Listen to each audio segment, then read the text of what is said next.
Good evening, Your Excellencies, my lords, ladies and gentlemen. Welcome to the opening dinner of the 15th IISS Manama Dialogue Regional Security Summit. We are delighted that this dinner and the event it opens are held under the patronage of His Royal Highness, the Crown Prince of the Kingdom of Bahrain, Prince Salman bin Hamad Al Khalifa, Deputy Supreme Commander and First Deputy Prime Minister.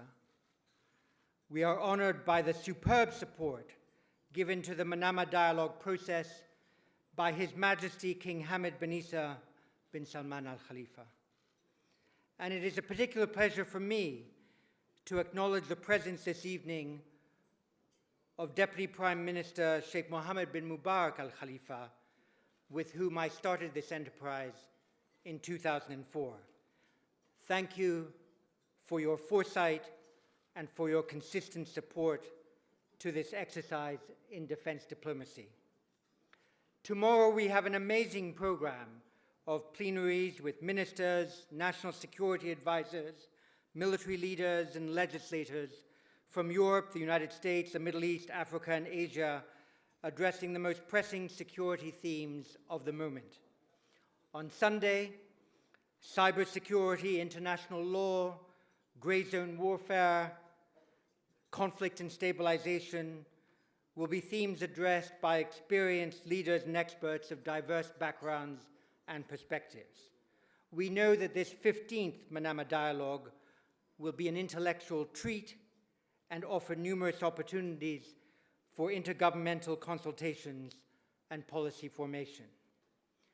On this anniversary occasion, I wanted to take the floor at the opening dinner to deliver some remarks on the state of the international order, some of the challenges in the region, brief you on the excellent work that the IISS has done to assess key security issues, and alert you to the renewed efforts that the IISS Middle East team in Bahrain are making to generate the facts and analysis needed to support sound policymaking in this region by political leaders, businesses, and experts alike. The last 2 years have seen the fraying of the international order and the atomization of international society. Neither balance of power nor international rules-based governance serve as ordering principles. There is no predictable rhythm to international affairs. Formal diplomatic mechanisms are marginalized. The disruptors carry most of the advantage. Those clinging to the status quo are losing their grip. Regional balances of power do not consistently shape options or outcomes. The rules-based order is at present deposited in the memory banks of Western strategic nostalgia. The main adherents to a rules-based order are in countries more used to following than leading. In these circumstances, national statecraft returns to center stage.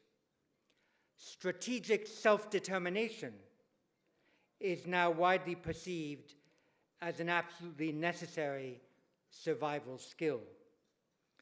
Countries that relied on institutional arrangements or external security guarantees for their security are discovering that they need to revive their national strategic skills to protect their interests.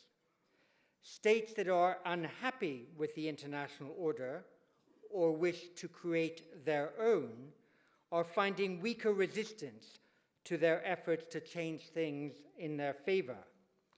The methods by which countries gain strategic advantage are both innovative and brazen. Uncertainty is heightened by the fact that some geopolitical moves have no obvious or immediate counter. Strategic dexterity is taking many different forms.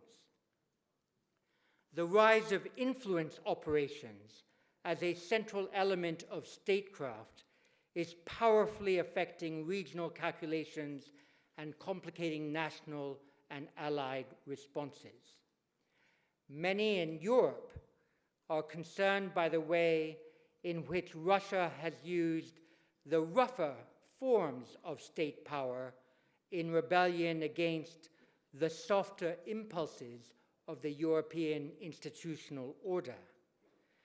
The thinly disguised intervention in Ukraine, the deployment of military aircraft into others' airspace with transponders turned off, an attempted coup in Montenegro, election interference, and cyber campaigns have all exhibited a style of what I call tolerance warfare, testing the boundaries of behavior and pressing against previously acknowledged limits.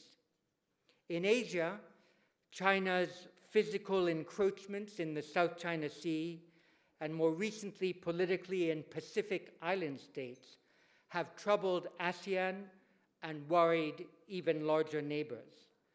Beijing's animation of ethnic Chinese in other countries in support of a national patriotic cause and in a manner that risked disturbing the social cohesion of Southeast Asian multi-ethnic states has caused some alarm. Countries in the region, in particular Australia, have even passed legislation that, while generically crafted, is clearly intended to contain the way China can influence overseas electoral politics. Here in this region, it is Iran's influence operations that have had the greatest strategic impact on the geopolitical situation. While there have been many studies of individual national cases, no one has examined comprehensively and forensically the extent of Iran's influence operations in the Middle East or provided a detailed taxonomy of the relationships it has cultivated. This month, the IISS has launched a strategic dossier, which is the culmination of 15 months' work that provides the best available open source information on this issue. These are some of our conclusions independently arrived at. While the conventional military balance remains heavily in favor of the United States and its allies, Iran has tipped the balance of effective force in the Middle East to its advantage. It has done this by developing a sovereign capability to conduct warfare through third parties. Iran contests and wins wars fought amongst the people, not wars between states. It avoids symmetrical state-on-state conflict, knowing that it will be outgunned. Instead, it pursues asymmetrical warfare through non-state partners. This sovereign capability is of greater strategic value to Tehran than its conventional forces, its ballistic missiles, or even its rejuvenating nuclear program. It is a weapon of choice that is peculiarly suited to today's regional conflicts. These contests are not defined by state-on-state warfare involving parity of forces subject to international law, but are complex and congested battle spaces involving no rule of law or accountability, low visibility, and multiple players who represent a mosaic of local and regional interests. Iran has developed this capability to fight and win while maintaining hostilities at a level that minimizes the likelihood of retaliation against Iran itself. In Syria, for example, Iran's Quds Force directed both foreign and domestic militias to save Bashar al-Assad's regime. Iran is now embedding itself in Syria's evolving government and informal security structures. While this is affordable, flexible, and deniable for Tehran, it also works to counter any US presence in the country, enhance Iran's threat to Israel, hedge against Russian policy, and ensure a lasting rule regardless of the Assad regime's fate. We see now how Iran has become almost inextricably integral to the domestic politics of Iraq. Iran's asymmetric warfare has encountered no effective international response. Iran's adversaries cannot simply rebalance its influence in the region by the application or accumulation of additional conventional power. Conventional force has neither deterred nor limited the steady development over 40 years of Iran's sovereign capability to conduct this specialized type of warfare. Its persistent engagement in neighboring jurisdictions is hard for others to match because it has honed a specialist strategy for building its own support system within fragile states. Its doctrine is rooted in Iranian warfighting experience and revolutionary ideology. It often exploits the Shia community's affinity with Iran, but sometimes also enrolls non-Shia communities that share Iran's objectives. The regime counts on this carefully curated ability to attract minorities and the disenfranchised beyond its borders. It has little inclination to surrender this influence network to earn a prize labeled international rehabilitation. Iran's charisma in the eyes of its partners derives from its survival as an outlaw and alternative. While inclusion in the international order would have economic benefits for Tehran, it would require constraints to be placed on the remote warfare capability of the Quds Force. Iran and the Quds Force cannot be both revolutionary and part of the international order. Iran may eventually enter into negotiations over the extent of its influence networks, but so far its reaction to mounting pressure has been to defend its allies, hold fast to its partnerships, and repeat the narrative of resistance. The supreme leader could reverse this strategic choice. However, Iran's influence networks comprise a sovereign capability that is now part of its strategic personality. Renouncing them would entail not only a loss of influence, but of identity. They have become a core strategic asset to Iran. Sanctions alone are unlikely to force the regime to give up this sovereign capability, which has given it such a vital outer cordon of protection and an implanted political role in neighboring states. Weak states and divided societies can be easy prey for Iranian influence. In Iraq, Syria, and Yemen, Iran has pursued non-state partnerships opportunistically.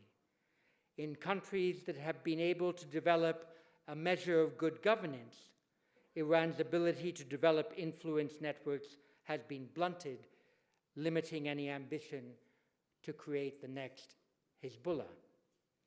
Neighborhood fragility is good for Iran's way of warfare. Strong institutions that serve a healthy national purpose are a necessary, if not always sufficient, first line of defense against it. An international debate on how to cope with Iran's way of warfare needs to be based on the facts of this uniquely generated strategic capability. Our IISS dossier on Iran's influence networks provides them. Also this month, we have released a second strategic dossier. It is on intelligence, surveillance, and reconnaissance, or ISR, in the Gulf, and provides the best assessment of what is required to achieve ISR collective competence in the 5 domains of land, sea, air, space, and cyber. Why did we choose to look at this capability? Gulf states may no longer be able to rely on US ISR to meet capability gaps as Washington's wider security concerns increase demand for these systems in the Indo-Pacific and along Europe's eastern flank. The present US administration is clearly focusing on these 2 other regions as directed by its national security strategy. This poses the question of how Gulf Cooperation Council members can improve their own capacity for ISR collection and exploitation individually or otherwise. While the importance of ISR in containing and countering security threats facing the region is clear, there appears to be little to no sharing of or cooperation on ISR capabilities within the GCC. The dossier finds that although tensions within the GCC make any collective approach to ISR unlikely, a bilateral approach between member states such as the Kingdom of Saudi Arabia and the United Arab Emirates could be both achievable and mutually beneficial. With Operation Decisive Storm, the Saudi-led intervention in Yemen's civil war having exposed ISR capability and exploitation limitations, the dossier concludes that GCC countries' national ISR capabilities do not fulfill current operational needs. Border and coastal surveillance and security are concerns for all in the region, and ISR is important in addressing these. We hope that this dossier provides an assessment that is helpful. We note in the dossier that China has been a willing provider of armed UAVs for ISR purposes to Saudi Arabia and the UAE, systems these countries were unable to access elsewhere. Appreciating this larger role of Beijing in the region and the increasing engagement of Japan as well is the reason why the IISS has been consistently aiming to enlarge the presence of Asian powers at this dialogue and to ensure that Gulf Arab leaders are offered opportunities to participate in our IISS Shangri-La dialogue in Singapore. I have touched on the tremendous research conducted by the IISS because we believe this is one of our most vital contributions to sound policymaking. Sensitive to regional points of view, fact-rich, and laced with an international perspective, we bring a unique analytical contribution. The IISS Middle East office in Bahrain is vital to that effort. We live by the maxim that good strategy is conducted with a cool head, trusted information, and a warm heart. That is the IISS approach, and one we know is shared by those in this room.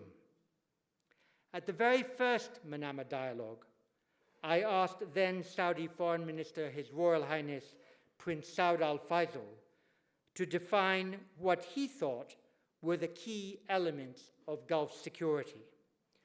This was his concise and typically epigrammatic response.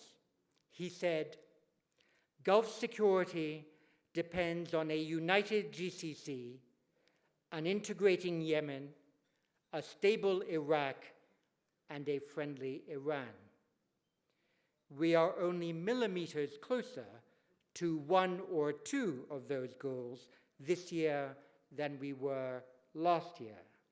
This atomized world order, dividing into separate ecosystems with their own rules and customs.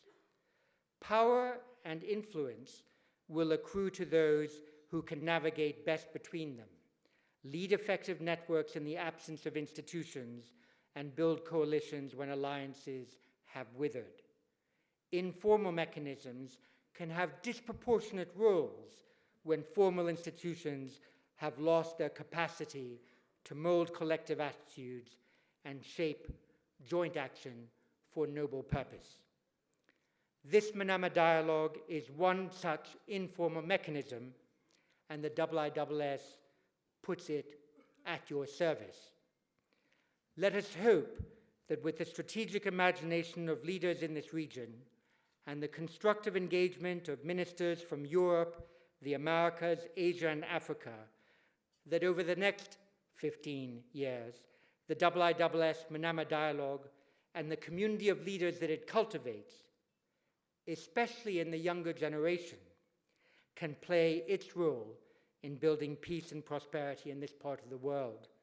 For the moment, tonight, I hope that you all have a marvelous dinner and an enjoyable evening. Thank you very much.